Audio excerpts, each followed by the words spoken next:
Alex, season 9 of Hawaii Five-0. It's a big deal to get to 9 seasons. What is the secret sauce of this show?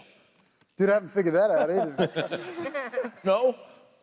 Yeah, I mean, my fundamentals are like show up, try not to bump into the furniture, say this stuff, and, you know, it's, I don't know, look, I said to someone on the carpet out there, like, I'm a cog in the wheel that is this show, like we all are, you know what I mean? We're cogs in a much greater wheel. It's a collaborative art form, and, you know, number one on the call sheet simply means you're probably going to do a little more work than other people. There's nothing else to that, and there shouldn't, in my opinion, I don't think it's safe for an actor to approach it any other way. Well, it's not safe for me because I'm prone to self-obsession. So, you know what I mean? So it's like, if I just sort of stay focused on that, but there's a synchronicity and there's a sort of, there's something magic that happens when it all works and a show stays on the air. But I think, it's not to blow too much smoke up your ass, you don't need that. But in all seriousness, this is one man, Peter Lenkov, who manages to do it time and time again. It's kind of extraordinary. I've yelled at him a lot over the years. We've had our twos and fros, but we, you know, I hold you in great respect, and it's really a question for Peter, I think. Mm-hmm. See how I did that? You see how he tossed that off on you? I'm blown away that he managed to throw the next question back at me. I baffled everyone with nonsense and just put it back on you. Listen, think about it for a second, because I want to bounce down to Lucas real quick, and I want to ask. Let's go to Lucas. Let's go to Lucas. Season 3. You are not a scientist, but you talk like one. How do you remember all the jargon, and what is the secret to looking like a scientist? Well, you ever heard of cue cards? I don't use them, but I do. It just takes like, it can get frustrating sometimes when they don't, because there's so many changes that happen, and you know, I need a week, you know, or a couple days to kind of look at that stuff ahead of time.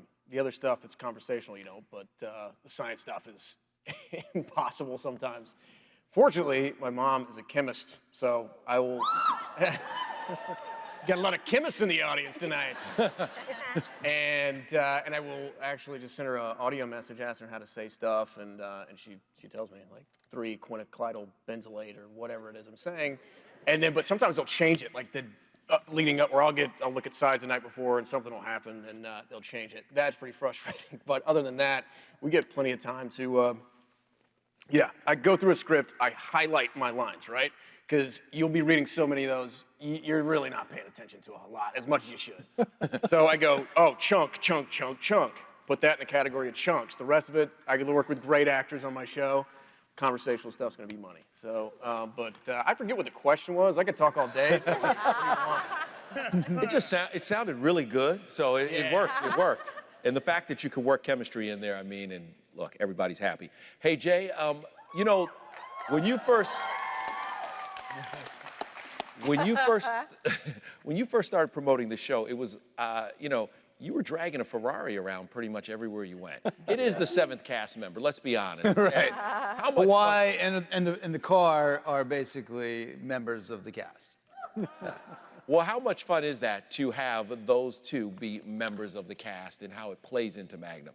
There's like a bit of nostalgia attached to that because there's a certain, you know, sort of group of people that grew up with car culture. I think people who are like 5 years old could care less about it. But there was something sort of iconic about the red Ferrari, about Italian and European sports cars that captured the imagination of a number of generations. So yeah, there's like a nostalgia attached to it. And to sort of jump into that and you know, drive the Ferrari, it is quite surreal at times. And a lot of fun, right? I don't know. You know, Peter, they don't let me drive the car as much as I want to. Really? Yeah, yeah.